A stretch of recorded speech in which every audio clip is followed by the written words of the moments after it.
নির্বাচিত করা হয় যে পদ্ধতিতে, ওর নাম নির্বাচন। ওর নাম কি বলেন বলেন? নির্বাচন ছাড়া যদি কেউ নির্বাচিত হয় ওটা কি বৈধ না অবৈধ? আরে ভাই, আল্লাহ তো নির্বাচিত করেন। অথচ 15.5 বছরে দুঃখজনক হলেও সত্য, নির্বাচন পদ্ধতিটাই নষ্ট করে ফেলেছে। তারপরও 4-5 দিন উনি বিভিন্ন দেশের মডলদের কাছে কথা ছড়াচ্ছে যে আমি নির্বাচিত সরকার ছিলাম, আমাকে জনগণ উৎখাত করেছে। এটা দাহা মিথ্যা। আপনি যদি শয়তানকেও জিজ্ঞাসা করেন যে 15.5 বছর যারা ছিল ওরা কি নির্বাচিত, শয়তান বলবে ভণ্ডামি করার জায়গা পান না। শয়তানও বিশ্বাস করবে।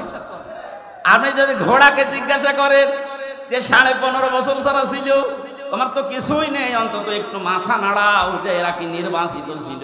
ঘোড়া দাঁত বের করে হাসবে, বলে কি? অথচ আমরা একটা হাসির মুখে কথা শুনতে পাচ্ছি, উনি সারা বিশ্বের বিভিন্ন মোড়লদেরকে বলছে আমি নির্বাচিত ছিলাম। আর নির্বাচনই তো হয়নি, আপনি নির্বাচিত হইলেন কি করে? নির্বাচনের আগে যেখানে 154 জন হয়ে যায় এবং দিনের ভোট যেখানে রাতে হয়ে যায়, এটাকে আমি বানিয়ে বললাম?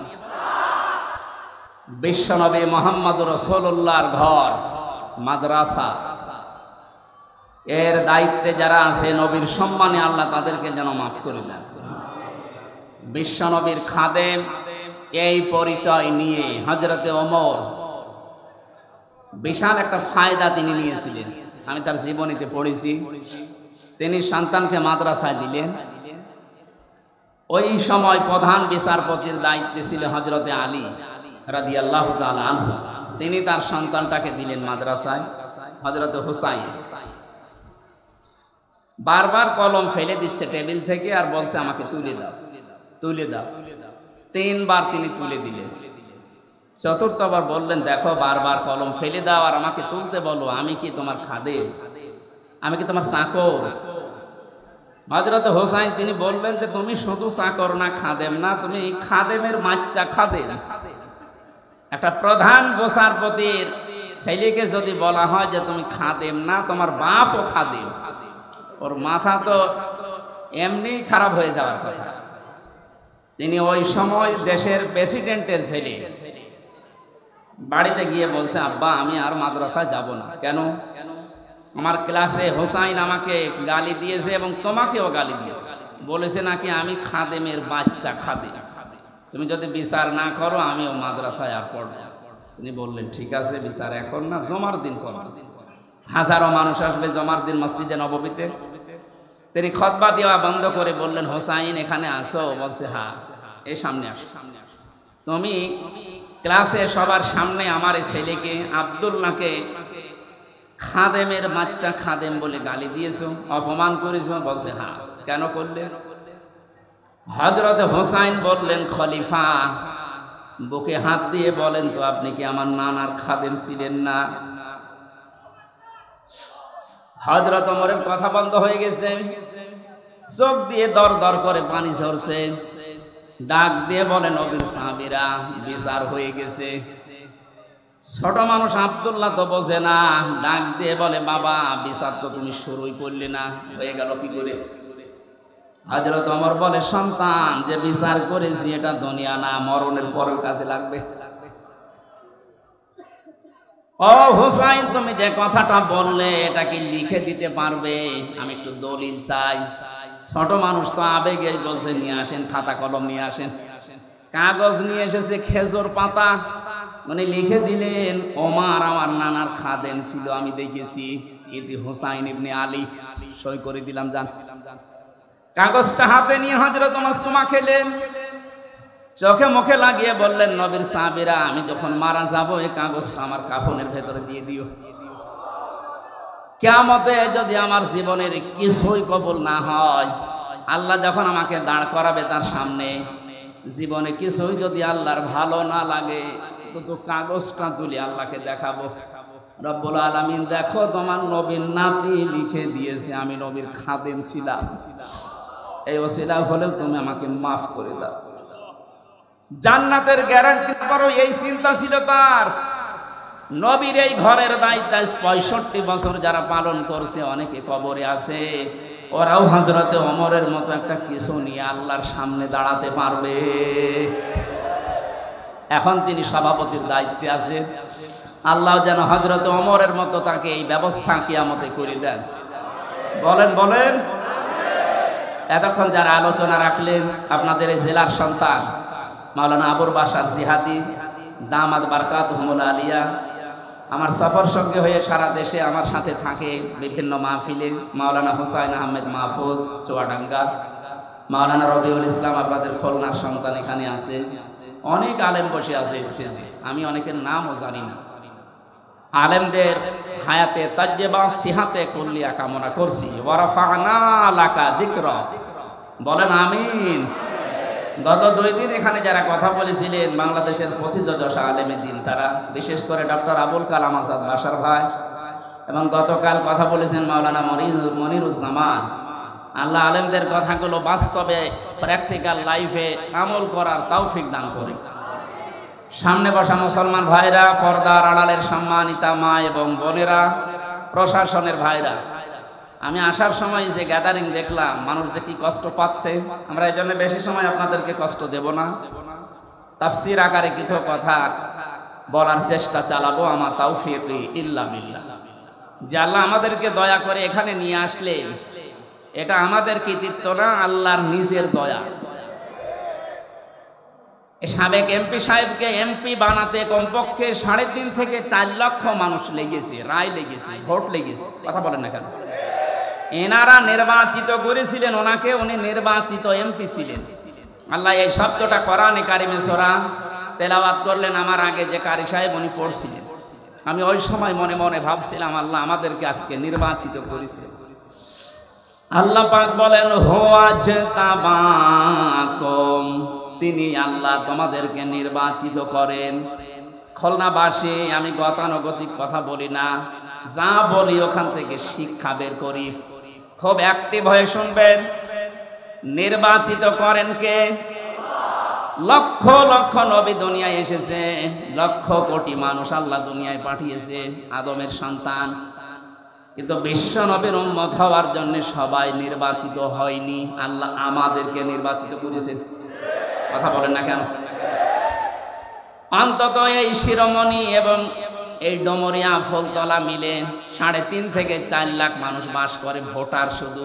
বাকি আরো 4 লাখ যদি ধরেন তা 8-9 লাখ হবে।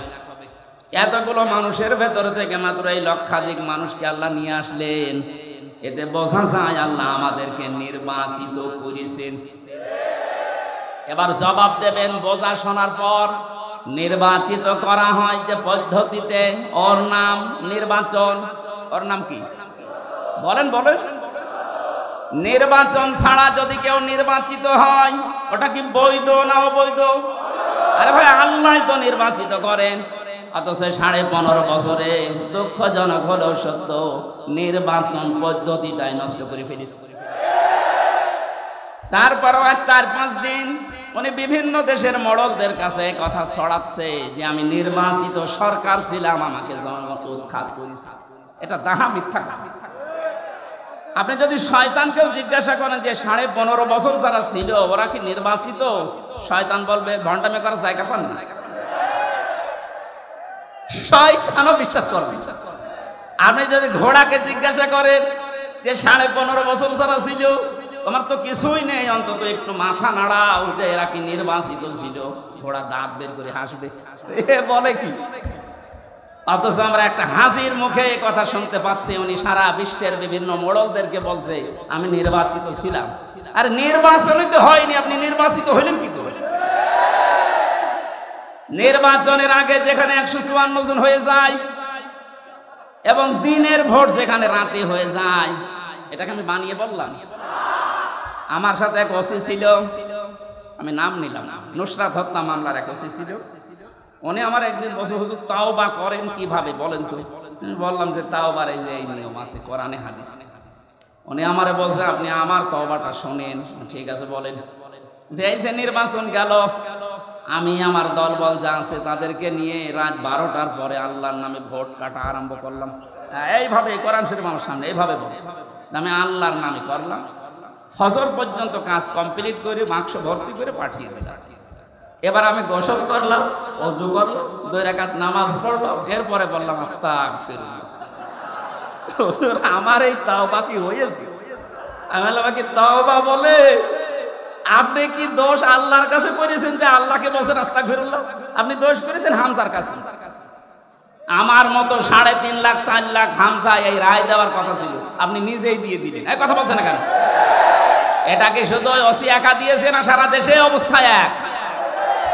তাহলে আপনি দিনের ভোট রাতে করে ফেলেছেন, তারপরও বলেন আমি নির্বাচিত। আপনার লজ্জা করে না? লজ্জা তো নেই, করবে কি? এক ছেলে এসে কাঁদছিল বাবার কাছে। এই কাঁদিস কেন? কথা বলছে, কাঁদিস কি বলবি তো, মন খারাপ কর, বল কাঁদিস কি, সমস্যা কি? রেজাল্ট দিয়েছে। রেজাল্ট দিয়েছে তো বললেই তো হয়, তুই ফেল না পাস? যা আব্বা ফেল করলে তো কথা ছিল, ছিলাম 5-এ, নামিয়ে দিয়েছে 3। এখন আমারও 5-এ উঠতে আর 2 বছর লাগবে। আপনি যা করে গেলেন, আমি বাকিটা না নাই বললাম, কি বলবো আর? আপনি 5-এ ছিলেন, 3 নেমে গেছেন। আজকে বাংলাদেশের অবস্থা এই, আপনার আর 5-এ নেই। এখন 5-এ উঠতে আপনাকে এখনো 2 বছর পড়াশোনা করা লাগবে। সুতরাং নির্বাচনের এই ব্যবস্থা যারা ধ্বংস করে দিয়েছেন, নষ্ট করে ফেলেছেন, আমরা অন্তর্বর্তীকালীন সরকার যারা আছে আহ্বান জানাই দেশের জনগণ, বেশি সময় না নিয়ে খুব তাড়াতাড়ি অল্প সময়ের ভেতরে একটা সম্মানজনক সময় নিয়ে একটা নির্বাচনের মাধ্যমে নির্বাচিত সরকারের হাতে দেশটা তুলে দিন। তাহলে যে ষড়যন্ত্রগুলো চলছে এগুলো অটোমেটিক বন্ধ হয়ে যাবে। আর যদি এভাবেই থাকে, ওরা নতুন নতুন ইস্যু তৈরি করে আবার এই দেশটাকে ঘোলাটি করবে। আমরা এই ঘোলা পানিতে আর মাছ শিকার করতে দেব না ইনশাআল্লাহ। সুতরাং নির্বাচিত হয়ে আমরা এখানে বসে আছি, আল্লাহর নির্বাচিত। কার? মাইয়ারিদিল্লাহু খায়রা ইউফাক্কিহু ফিদ্দীন। আল্লাহ যার কল্যাণ কামনা করেন তাকে দ্বীনের জ্ঞান দান করেন। এখানে এসেছে আজকে দ্বীনের কিছু পাওয়ার জন্য না। সুতরাং দল মত নির্বিশেষে, এটা শুধু যারা জামাত ইসলাম করে, যারা চরমনাই পীরের মুরিদ, যারা হেফাজত ইসলাম, তাদের অনুষ্ঠান না। এটা মানুষ পদবাচ্যে যারা বিবেচিত তাদের এই অনুষ্ঠান। এই জন্য সব ধরনের মানুষ এখানে আছে। কথা বলে না কেন? কোরআনে কারিমে আল্লাহ তাই দিয়েছেন, হাযা বায়ানুল লিন্নাস। এটা মানুষের জন্য বর্ণনা। কোন মানুষ? এই যে লিন্নাস, এখানে আলেম আছে যারা, তাদেরকে বলছি, লাম শব্দটা আরবি গ্রামার অনুযায়ী 19টা অর্থে ব্যবহার হয়, আর বালাগাত মান থেকে ব্যবহার হয় 13টা অর্থে। এখানে 9 নম্বর অর্থ আছে বালাগাত মান থেকে। আমি পড়েছিলাম আলেমে থাকতে, আমি দেখেছি লাম ব্যবহার করা হয় জীবিত মানুষদের জন্য। কাদের জন্য? এ কোরআন শরীফ আল্লাহ বর্ণনা করার জন্য, বক্তব্য দেওয়ার জন্য দিয়েছেন জীবিত মানুষদের সামনে। কাদের সামনে? দুঃখজনক হলো সত্য, 15.5 বছরে আমরা জীবিত মানুষদেরকে কোরআন শোনাতে এই খুলনায় পারিনি। বলেন যে কেন এইগুলো অনুষ্ঠান হতো না? আমাদের কানে কানে এমন কথা বলা হতো যে মানুষ মরে গেছে, এরকম কথা বলে। এই খুলনায় বহুবার আমি কুষ্টিয়া থেকে আসার চেষ্টা চালিয়েছি, আপনারা আসতে দেননি। যারা দেননি, কোরআনে কারিমের এই অনুষ্ঠানগুলোতে বাধা দিয়েছেন, আপনি বিশ্বাস করতে পারেন আপনি কাফের। সূরা হামিম সেজদার 26 নম্বর আয়াত। 1500 বছর আগে আবু জেহেল এই সিদ্ধান্ত নিয়েছিল যে লা তাসমাউ লিহাদাল কোরআন, সব চলতে দাও, কোরআনের আলোচনা যেন মুহাম্মদ না করে। শুধু না করে এতটুকু আবু জেহেল সেমেছিল না, ওয়াল গাউফি, যেখানে অনুষ্ঠান করবে কোরআনে কারিমের সেইটাই বন্ধ করা লাগবে। ঢোল ঢুকি তবলা বাজিয়ে বিভিন্ন হট্টগোল তৈরি করে, দরকার হয় 44 ধারা জারি করে হলেও। এখন যদি বলেন অল গাউফি, এর ভেতরে 144 ধারা কোন জায়গায় আছে? আপনি ফি জিলালিল কোরআন বলেন, ওখানে বাংলায় না, এই যে অঙ্কে লেখা আছে 144 ধারা। যিনি তাফসির করেছেন ওখানে বাংলা যিনি অনুবাদ করেছেন ওইটা দিয়েছে। সুতরাং দুনিয়াতে যারা কোরআনের অনুষ্ঠানগুলো পণ্ড করার চেষ্টা করে, তাদের উদ্দেশ্য এই লাআল্লাকুম তাগলিবুন, আশা করা যায় তারা বিজয় থাকবে, গালিব থাকবে। 1500 বছর আগে আবু জেহেল খুব ভালো করে জানতো আমি যে চেয়ারে বসে আছি এ চেয়ার অবৈধ চেয়ার। কথা বলেন না কেন? অবৈধ চেয়ারের পায়া নড়বড়ে হয়। ও ভালোভাবে জানতো মুহাম্মদ যেটা বলতে চায় এইভাবে যদি মানুষ বসে, তা আমার চেয়ারের পায়া থাকার কথা না। আমার মনে হয় এই 15.5 বছরে যারা দায়িত্বে ছিল এরাও বুঝেছিল হামজা যেটা বলতে চায় এটা মানুষ বুঝলে আমার চেয়ার থাকবে না। এই জন্য কত বড় বড় বুজুর্গ নিয়ে আসতো, জাতীয় মসজিদের ইমাম আসতো, বাধা নেই। তাহেরি ভাই আসে, বাধা নেই। একজন মারা গেছে তোফাজ্জল হোসেন ভৈরবী ভাই, উনি আসতো, বাধা নেই। আমির হামজা যেন না আসে। কেন? ওরা এসে আপনার বাবার কথা বলবে। বলেন, এই যে বাংলাদেশের নাম করা একটা শিল্পপতি যারা আকিস গ্রুপ, নাম শোনেননি? আমি ওনাদের ক্ষতি ঢাকাতে, ওনারা বাবার নামে একটা অনুষ্ঠান করতে বেজের ডাঙ্গায় 3 বার মাহফিল দিয়েছিল, 1 বার শুধু উঠতে দিয়েছে, 2 বার আমারে ফেরত দিয়েছে। সম্মানিত ভাইরা, যারা এই বোঝার চিন্তায় আছেন, তাহলে আপনি কেন নিজেকে কাফের পরিচয় দিতে লজ্জাবোধ করেন? কোন কারণে? আপনি তো কাফেরই। আল্লাহ বলছেন কোরআন যারা বাধা দেয় এরা কাফের। এরা কি? 2 নম্বরে কোরআন শুনতে আসে, বিশ্বাসও করে, কিন্তু যখন দেখে না এই কাজ কারবার তো আমার সাথে মেলে না, তখন আস্তে করে পেছন দিক থেকে কেটে পড়ে। আল্লাহ বলেন এগুলো মুনাফিক। সূরা নিসা 5 নম্বর পারা 7 নম্বর পৃষ্ঠার 1ম নম্বর লাইনের 61 নম্বর আয়াতে আছে এই তথ্যগুলো। যারা কোরআন শুনতে আসে, বিশ্বাসও করে, কিন্তু কিছুক্ষণ পরে যখন তার প্র্যাকটিক্যাল লাইফে মেলে না তখন চলে যায়, এগুলো মুনাফিক। দেখেন কোনটা ওঠে না। প্রসাব পায়খানা আর বিড়ি খাওয়ার জন্য গেলে যাবে, কারণ এই জেলাতে বিড়ি তৈরি হয়। এটা বাদ দিয়ে ভালো লাগছে না এই বলে যদি কেউ চলে যায়, ও কি? বলেন বলেন। আমার মনে হয় অন্তত এই 3টা কারণ ছাড়া আর কেউ যাবে না। 3 নম্বরে কোরআন শুনতে আসে যারা, তারা মুমিন। তারা কি? সূরা আনফালের 2 নম্বর আয়াতে আল্লাহ তাদের পক্ষে এমন একটা সুন্দর কথা জানিয়েছেন, আপনি একটু মিলাবেন। আজকে জন্মের পর থেকে আপনি শুনেছেন না, ওভাবে আধুনিক ভাবে শোনেন। ইন্নামাল মুমিনুনা আল্লাযীনা ইযা যুকিরাল্লাহু ওয়াজিলাত কুলুবুহুম ওয়া ইযা তুলিয়াত আলাইহিম আয়াতুহু যাদাতুহুম ঈমানা ওয়া আলা রাব্বিহিম ইয়াতাওয়াক্কালুন। বলেন আল্লাহু আকবার। আল্লাহ পাক বলেন আমার দৃষ্টিতে। কার দৃষ্টি? আরো জোরে বলেন। আপনি নিজের সাথে এবার মিলাবেন। খুলনা বিভাগের মানুষেরা আমরা নিজেদেরকে সবচেয়ে বেশি ভালোবাসি অন্য বিভাগের চাইতে, কারণ এই বিভাগে আমার জন্ম। আমি খুলনার, নিজেদেরকে বাইরের যখন জেলাতে যাই, বাইরের দেশগুলোতে, বাড়ি কোথায় হয়তো কুষ্টিয়া, চুয়াডাঙ্গা, মেহেরপুর বলে চেনে না, জানি খুলনা বলা লাগে। আমি আপনাদের সন্তান হিসাবে ভালোবাসা আপনাদের উপরে বেশি আছে, এই দাবি নিয়ে বলছি। আমি চাই না আপনি জাহান্নামী হয়ে যান। আপনি মিলান তো। আল্লাহর দৃষ্টিতে মুমিন তারা যাদের সামনে আল্লাহর নামগুলো উচ্চারণ হলে তাদের কলিজা কেঁপে ওঠে।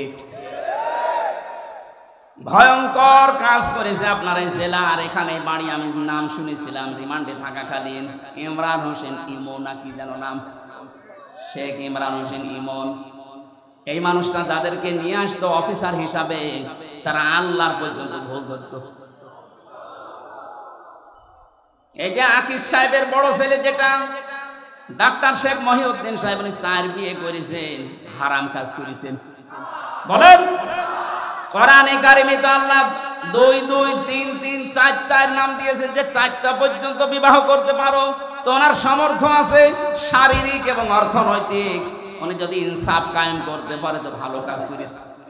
কথা বলেন না কেন? আরো উদ্বুদ্ধ করবে কিনা, আরো ধন্যবাদ জানাবে।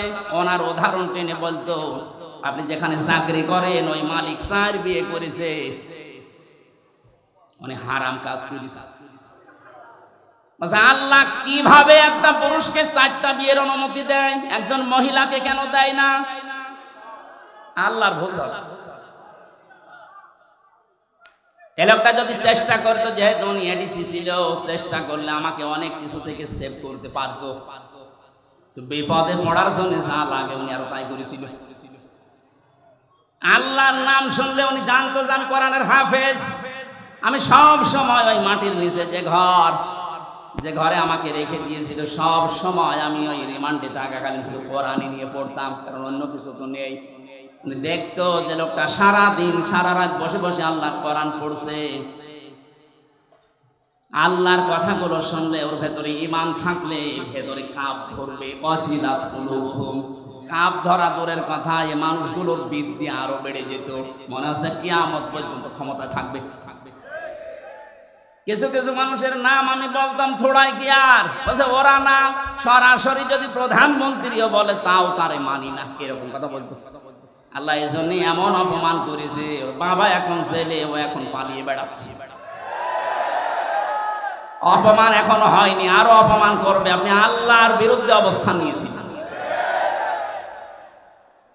আল্লাহর কথা বললে যাদের অন্তরে কাঁপ ধরে না, আল্লাহর কোরআন শুনলে যাদের ঈমান বৃদ্ধি হয় না, বুঝতে হবে তাদের আল্লাহর দৃষ্টিতে মুমিন হওয়া এখনো সম্ভব হয়নি।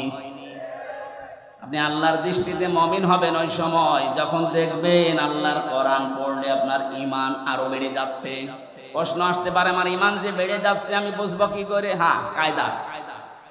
সূরা মাইদা ৭ নাম্বার পারার প্রথম নাম্বার পৃষ্ঠার প্রথম নাম্বার লাইনের ৭৩ নাম্বার আয়াতে আছে, ওয়াইদা সামিউ মা উনজিলা ইলার রাসূলি তারা আ'য়ুনাহুম তাফিদু মিনাদ দামি মিম্মা আরাফু মিনাল হক।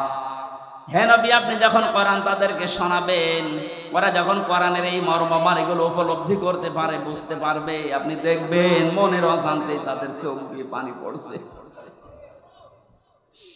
এখানে যারা বসে আছে লক্ষাধিক মানুষ, আমরা সবার চোখে পানি আসবে না। আজকের আলোচনা শোনার পরে দেখবেন কিছু মানুষের চোখ দিয়ে মনের অজান্তে পানি পড়ছে। ওয়ালা রাব্বিহিম ইয়াতাওয়াক্কালুন, বাড়ি যাওয়ার আগে তারা সিদ্ধান্ত নিয়ে যাবে আজকে থেকে আল্লাহ ছাড়া কারো উপরে ভরসা করব না। এই তিনটি বৈশিষ্ট্য যাদের ভেতরে আছে, আল্লাহর নাম শুনলে কলিজায় কাঁপ ধরবে, আল্লাহর কোরআন শুনলে ঈমান বেড়ে তাদের চোখ দিয়ে পানি আসবে, আল্লাহ ছাড়া কাউকে ভরসার স্থল বানাবে না। আল্লাহর দৃষ্টিতে এরা প্রকৃত মুমিন। এরা কি? আল্লাহ এই মানের শ্রোতা হওয়ার তৌফিক দেন, বলেন আমিন। সুতরাং আমরা নির্বাচিত হয়ে যারা এখানে বসে আছি, আমরা খুশি না বেজার? বলেন বলেন, জবান খুলে বলেন আলহামদুলিল্লাহ। দরুদ আর সালাম পড়ছি আমাদের নবী মুহাম্মদ রাসূলুল্লাহ সাল্লাল্লাহু আলাইহি ওয়াসাল্লামের প্রতি। আমার আজকের তেলাওয়াতকৃত আয়াত আপনারা দেখেছেন, একটা পরিচিত আয়াত পড়েছি, অনেকের কাছে এটা মুখস্থ আছে। সূরা আরাফ আয়াত নাম্বার 179, একটা মাত্র আয়াত পড়েছি। বিশ্বনবীর লক্ষ কোটি হাদিস থেকে মাত্র একটা হাদিসের অর্ধেক পড়েছি। আমরা এই দুইটার সামনে নিয়ে কিছু কথা আপনাদের সামনে বলবো। আল্লাহ যেন আমাকে তৌফিক দেন, আপনাদের ধৈর্য দেন, বলেন আমিন। এটা কি বিড়ি খেতে যাচ্ছে নাকি ওই 2 নম্বরে? না ভাই, ওঠা যাবে। যুবক মানুষ যদি উঠে চলে যায় 1-1.5 ঘন্টা বসে থাকতে পারে না, ও বিয়ে দিলে বউ টেকবে। আমি আর নিচে নামলাম না। এরপরও যদি কেউ চলে যান, এখানে কিন্তু বহু মেয়ের বাবা বসে আছে। এক কথা বলছে না কেন? আমি নিজেই 3 মেয়ের বাবা। এই যে হোসাইন 2 মেয়ের বাবা, রবিউল 1 মেয়ে। কত মাওলানা বসে আছে দেখেন না, মেয়ে বিয়ে দেবে বলে। আপনি চলে যাবেন মানে?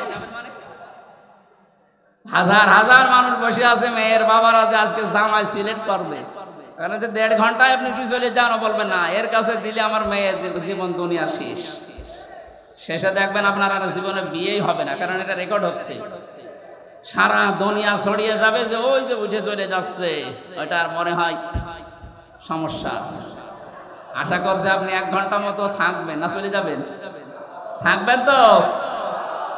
সূরা আরাফে 206টা আয়াত আছে, 14টা রুকু আছে, মাত্র একটা আয়াত পড়েছি। আমরা তাফসীর আকারে কথা বলতে চাই নাকি মাছের কাহিনী শুরু করব? তাফসীর শুনতে রাজি আছেন না? আরাফ এ শব্দের শাব্দিক অর্থ পরিচিত হওয়া। আরাফ মানে কি? এই সূরায় 206টা আয়াত আছে বললাম, এর 46 নাম্বার আয়াতের মাঝের অংশে আপনি দেখবেন এই নামটা আছে, আল্লাহ নিজে ব্যবহার করেছে। ওয়া বাইনাহুমা হিজাব ওয়া আলাল আরাফ। এই যে আরাফ শব্দটা, এখান থেকে এর নামকরণ। এটা তাফসিরে ইবনে কাসির থেকে বলছে, মুফাসসির লিখেছেন বাইনাহুমা হিজাব। এই আয়াতটা আল্লাহ কেন নাযিল করলেন জানেন? নবীজি ব্যাখ্যায় বলছিলেন কিয়ামতের দিন আল্লাহ বিশাল একটা প্রাচীর বানাবেন জান্নাত জাহান্নামের মাঝে। কিছু মানুষকে ওখানে দাঁড় করিয়ে দেবেন, এদেরকে আল্লাহ জাহান্নামেও দেবে না, জান্নাতেও দেবে না। সাহাবী প্রশ্ন করলেন হযরতে আবু যর রাদিয়াল্লাহু তাআলা আনহু, হে নবী, এরা জান্নাতে যাবে না, তার কারণ কি? বিশ্ব নবী জানিয়েছেন এরা জান্নাতে যাবে না এই কারণে মানুষগুলোর সব কাজ দুনিয়ায় ভালো ছিল, শুধু মা বাবার সাথে খারাপ আচরণ করত। এরকম আল্লাহর ওলি এখানে বসে নেই। এই কথা বলো, আমরা দেখি